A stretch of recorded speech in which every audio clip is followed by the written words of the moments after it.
Anda menyaksikan Kompas Bisnis, Saudara, bersama saya Yan Rahman. Ada informasi dari Menteri Keuangan Purbaya Yudi Sadewa yang menyatakan sistem keuangan Indonesia tetap terjaga stabil pada kuartal 3 tahun 2025. Purbaya juga optimistis pertumbuhan ekonomi sepanjang 2025 tetap diproyeksikan 5,2% secara tahunan sebagaimana yang ditargetkan oleh pemerintah. Dari sisi fiskal, Menteri Keuangan Purbaya bilang bahwa belanja APBN digunakan untuk mendukung kegiatan konsumsi dan produksi sekaligus diperkuat dengan percepatan implementasi program strategis. APBN juga diarahkan untuk menyalurkan berbagai paket insentif ekonomi untuk kuartal 4 tahun 2025 senilai 34,4 triliun rupiah. Meskipun pertumbuhan ekonomi kuartal 3 baru akan diumumkan BPS, Purbaya optimistis ekonomi Indonesia akan tumbuh 5,5% di kuartal 4. Dan sepanjang 2025 pertumbuhan ekonomi diproyeksikan tetap di angka 5,2%.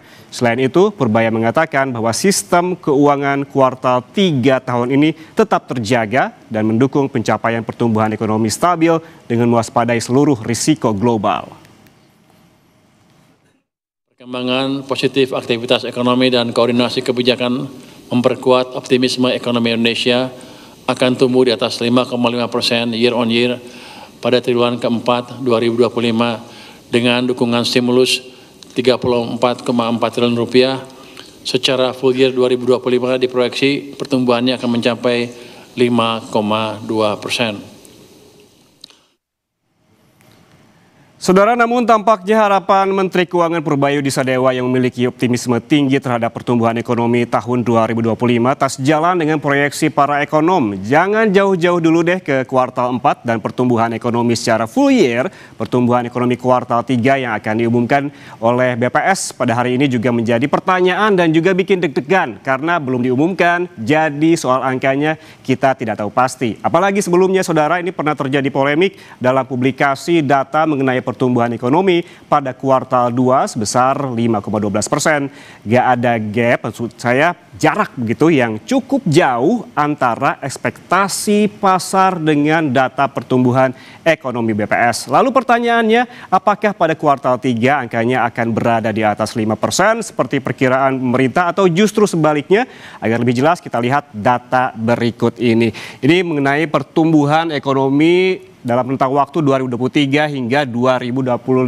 Selama 3 tahun terakhir kita bisa membaca adanya sebuah pola pertumbuhan ekonomi yang kurang lebih ini hampir-hampir mirip setiap tahunnya, yaitu biasanya ada penurunan dari kuartal kedua ke kuartal ketiga, kemudian ada kenaikan dari kuartal ketiga ke kuartal keempat. Secara histori demikian, namun apakah pada tahun ini akan terjadi pola yang sama? Jawabannya tidak ada yang tahu pasti. Yang kita bisa lakukan hanya memprediksi berdasarkan pola-pola histori yang selama ini terjadi. Saya warnai yang berwarna kuning ini, Saudara, ini merupakan yang kuartal ketiga. Tampak di tahun 2023 ada penurunan di kuartal 2 ke kuartal 3, kemudian juga tampak pola lainnya di kuartal 2 di 2024 ke kuartal 3 di tahun 2024 dengan pertumbuhan ekonomi 4,95%. Dan nanti juga kita nantikan jawabannya seperti apa pertumbuhan ekonomi di kuartal 3 tahun ini. Ini pertumbuhan ekonomi di tahun 2025 berdasarkan data dari sejumlah ekonom. Kita lihat data selanjutnya. Nah, ini dia. Muncullah angka-angka ini, Saudara, berdasarkan konfirmasi dari tim Kompas TV dan juga Kontan kepada sejumlah ekonom yang memproyeksikan pertumbuhan ekonomi dari Juli hingga September 2025 yang tumbuh antara 4,7% hingga 5,2%. Angka lebih detailnya adalah ini datang dari BCA yang memproyeksikan 4,95% hingga 5%, sementara Danamon 5,02%, BNI antara 4,9% hingga 5,1%, sementara Indef ini rentangnya yang paling tinggi 5% hingga 5,2%, dan Core Indonesia 4,9% hingga 5%. Sementara proyeksi yang paling rendah begitu dari Selios besar 4,7% saja. Tentunya proyeksi ini bukanlah angka semu tanpa background riset yang kuat. Menurut sejumlah ekonom, Lemahnya pertumbuhan ekonomi kuartal 3 dipengaruhi oleh sejumlah faktor, mulai dari stimulus ekonomi yang belum cukup mendorong pertumbuhan sektor real, tidak adanya momentum musiman yang mendorong kenaikan konsumsi rumah tangga, stimulus ekonomi yang belum berdampak signifikan, hingga kinerja investasi yang juga melambat. Selain itu, saudara, sejumlah data ekonom yang dirilis sepanjang kuartal 3 lalu ini masih belum menunjukkan perbaikan yang berarti. Apa saja datanya? Kita lihat grafik selanjutnya. Nah, kita lihat ini. Yang pertama, ada Purchasing Manager Index atau PMI Manufaktur. Setelah berada di level kontraksi selama 4 bulan, PMI Manufaktur kembali naik ke level ekspansi, tapi masih cenderung turun. Sementara indeks keyakinan konsumsi memang masih berada di atas level 100, yakni 115 pada September lalu. Namun, saudara, kecenderungan memang turun sehingga pemerintah perlu berhati-hati karena kian tergerusnya optimisme masyarakat. Di sisi lain, belanja pemerintah yang digadang-gadang jadi katalis, realisasinya juga masih melempem, baru 61,71% dari target APBN 2025. Artinya apa? Pemerintah masih harus membelanjakan hampir 40% dari pagu anggaran di kuartal terakhir tahun ini. Dan yang perlu juga diperhatikan, saudara, yang menjadi indikator adalah angka PHK di Indonesia dalam data selanjutnya. Nah, ini dia. Kalau dilihat dari grafik berdasarkan data dari Kementerian Ketenagakerjaan, tampak dari tahun ke tahun angka pemutusan hubungan kerja ini terus melonjak. Dari tahun 2022 ada 25.000 orang yang di PHK, 2023 ada 65.000 orang, dan 2024 naik lagi ke 78.000 orang. Sementara hingga September tahun ini ada 45.426 orang yang di PHK. Meski demikian, saudara, Kemenaker melaporkan bahwa jumlah pekerja yang terdampak PHK turun pada September 2025 tercatat tambahan 1.093 orang sehingga secara kumulatif sepanjang Januari hingga September 2025 angkanya mencapai 45.426 orang yang di PHK. Jumlah ini turun 16,5% dibanding angka PHK pada Januari hingga September tahun lalu. Meski turun, angka PHK di Indonesia masih sangat tinggi dan menyumbang angka pengangguran di usia produktif. Kita lihat data selanjutnya.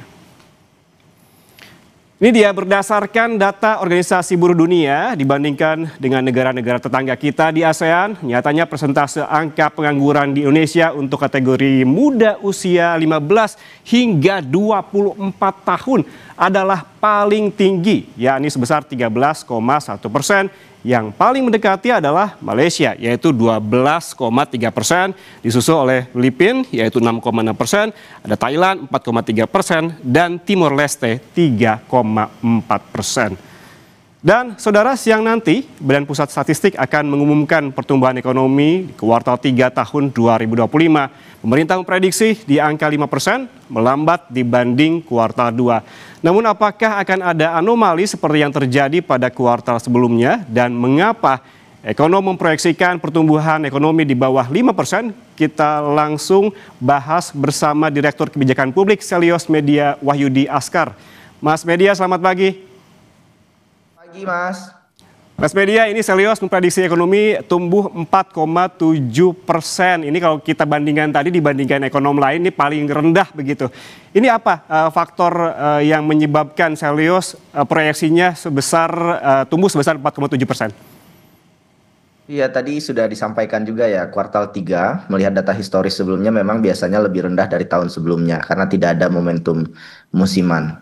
Tapi sebetulnya kekhawatiran yang cukup signifikan adalah pelemahan konsumsi rumah tangga karena survei Bank Indonesia menunjukkan IKK kita itu masih belum cukup pulih dan malah turun ke level 118 ya, dari sebelumnya 123 di bulan Agustus ya.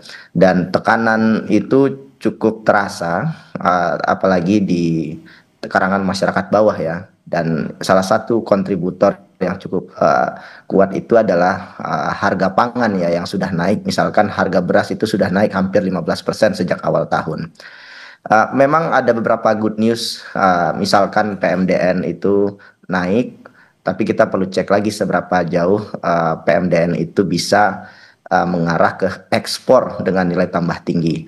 Dan kalau kita lihat juga PMDN kita meskipun naik, tapi belum bisa menciptakan lapangan kerja yang juga cukup baik gitu ya. Bahkan salah satu tren yang cukup positif itu kan PMDN naik di daerah di luar Jawa, tapi beberapa daerah di luar Jawa misalnya Halmahera Tengah, Halmahera Timur, itu angka kemiskinannya masih di atas rata-rata angka kemiskinan nasional. Jadi menurut saya tantangan sebenarnya untuk Indonesia ke depan bukan hanya sekedar mengejar angka pertumbuhan 5% atau lebih ya, tapi memastikan juga pertumbuhan itu betul-betul dirasakan oleh masyarakat bawah. Jadi bukan hanya dirasakan oleh sektor formal atau korporasi besar, tapi juga dirasakan oleh industri-industri Oke. kecil, informal dan sektor UMKM yang tertinggal begitu, Mas. Oke, Mas Media, selanjutnya juga yang menjadi perhatian publik begitu ya. Apakah manuver Menteri Keuangan yang mengguyur 200 triliun ke Himbara akan terlihat di angka pertumbuhan kuartal 3 ini? Memang secara teori itu bisa memperkuat likuiditas perbankan ya agar penyaluran kredit ke sektor real itu bisa meningkat. Tetapi menurut saya itu belum bisa dirasakan sepenuhnya di kuartal ini. Karena realisasi dari dampak kebijakan ini kan tergantung dari seberapa cepat uang itu mengalir ke ekonomi real. Dan kita tidak pernah betul-betul tahu karena datanya juga tidak dirilis apakah Bank Himbara benar-benar menyalurkan dana itu ke kredit produktif ke sektor usaha, terutama ke UMKM dan sektor padat karya ya yang kita lihat hari ini sangat membutuhkan. Jadi memang ini butuh waktu untuk melihat seberapa signifikan dampaknya karena biasanya transmisi dari kebijakan likuiditas ke pertumbuhan ekonomi itu memakan waktu mungkin 1 sampai 2 kuartal. Jadi kita masih perlu menunggu efek signifikan dari manuver Pak Purbaya ini. Tapi lagi-lagi kalau ditanya soal apakah ini akan terlihat di angka pertumbuhan besok, mungkin iya, tapi sangat-sangat terbatas menurut saya. Dan lagi-lagi, apakah dana itu betul-betul mengalir ke kredit produktif, ke petani, pengusaha kecil, atau sektor industri yang menyerap tenaga kerja. Dan menurut saya kita masih perlu menunggu waktu dampak dari terobosan likuiditas perbankan ini, Mas. Oke, sejumlah indikator juga sempat tadi dijelaskan, Mas Media, termasuk salah satunya adalah soal PMI Manufaktur Republik Indonesia di level ekspansif 50. Lalu kenapa dengan level ini justru PHK masih terjadi? Dan satu lagi, indeks keyakinan konsumen masih optimistis di angka 115, namun kecenderungannya turun ini. Mengapa demikian? Ini tipis sekali sebetulnya Mas, PMI di level 50, sekian ya. Jadi secara makro memang industri itu masih beroperasi ya, tapi belum berada di zona nyaman gitu. Dan untuk indeks keyakinan konsumen memang masih cukup baik, masih percaya diri terhadap ekonomi, tapi tren optimismenya itu terus menipis. Jadi contoh sederhananya di perilaku belanja masyarakat, Mas. Jadi masyarakat sekarang ya masih tetap datang ke mall, ke pasar-pasar, tapi pengeluaran yang dikeluarkan oleh masyarakat untuk berbelanja itu lebih kecil. Masyarakat memang masih belanja kebutuhan pokok, tapi menunda pembelian barang sekunder, misalkan gadget atau pakaian bermerek, dan bahkan beralih ke alternatif-alternatif lain dan menurunkan kualitas konsumsi. Jadi secara umum memang roda ekonomi memang masih berputar, tetapi lebih pelan gitu ya. Dan masyarakat lagi-lagi ya tidak menilai ekonomi dari data statistik, melainkan dari pengeluaran sehari-hari. Apakah harga sembako naik, apakah gaji mereka cukup, pekerjaan mereka aman nggak dari PHK. Jadi ketika pemerintah menyampaikan ekonomi tetap kuat, masyarakat bisa saja berkata mungkin di angka iya, tapi di dapur kami tidak terasa. Jadi kesimpulannya memang ada jarak ya saat ini memang dari data dengan kenyataan ekonomi rakyat.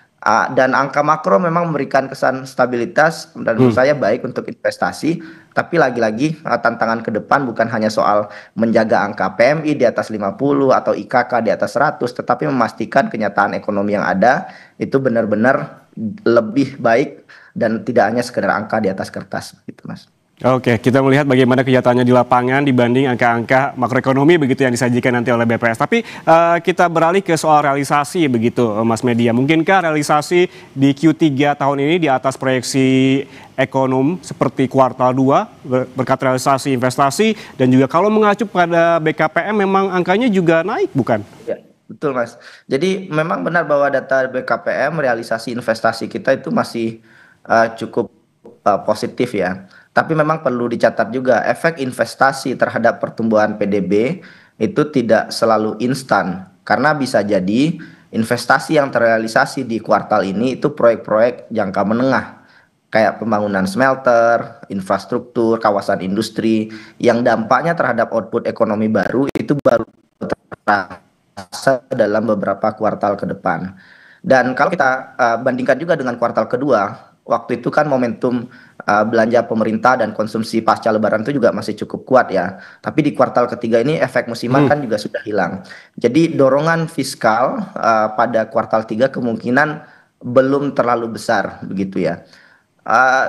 Ya, investasi yang naik sinyal positif, tapi memang itu belum jadi jaminan total otomatis ekonomi kita itu bisa melesat. Jadi butuh kombinasi sebetulnya. Konsumsi yang pulih, ekspor kita baik, dan belanja pemerintah kita juga efektif ya. Dan kalau ketiga mesin ini berjalan bersama, ada harapan ekonomi kita tumbuh lebih baik gitu, Mas. Ya, soal realisasi belanja pemerintah per September juga ini Mas Media angkanya belum optimal. Akankah ini berpengaruh terhadap pertumbuhan di kuartal 3 ini? Pasti berpengaruh ya, karena kalau kita lihat data terakhir di Kemenkeu itu masih di kisaran 62% ya dari total APBN, pengalokasian dan realisasinya. Jadi menurut saya di sisa waktu tahun ini harus diperkuat belanja pemerintah. Karena kalau kita lihat di daerah misalkan itu banyak proyek infrastruktur kayak jalan, irigasi, fasilitas publik, itu baru dilelang pertengahan tahun sehingga pengerjaannya mundur. Jadi akhirnya penyerapannya jadi melemah. Dan tidak hanya itu ya, di level kementerian juga buruk sekali serapannya. Karena ini tahun awal politik dan birokrasi kita juga masih rumit, kementerian lembaga banyak sekali, akhirnya serapan anggarannya masih sangat lemah.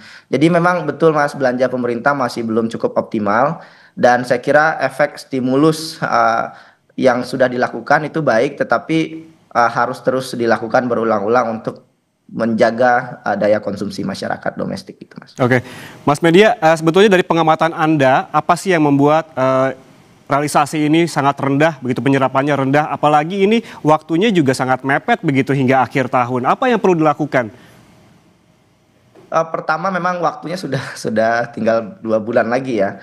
Jadi yang bisa dilakukan biasanya efek stimulus saja. Dan kita lihat misalkan di tahun 2021 beberapa stimulus dilakukan pada saat itu menjelang akhir tahun, seperti bantuan subsidi upah, PKH, dan ini sudah mulai dilakukan oleh pemerintah. Tetapi persoalan di lapangan kan kompleks sekali ya. PKH meskipun sudah dialokasikan, tapi juga belum diterima masyarakat begitu.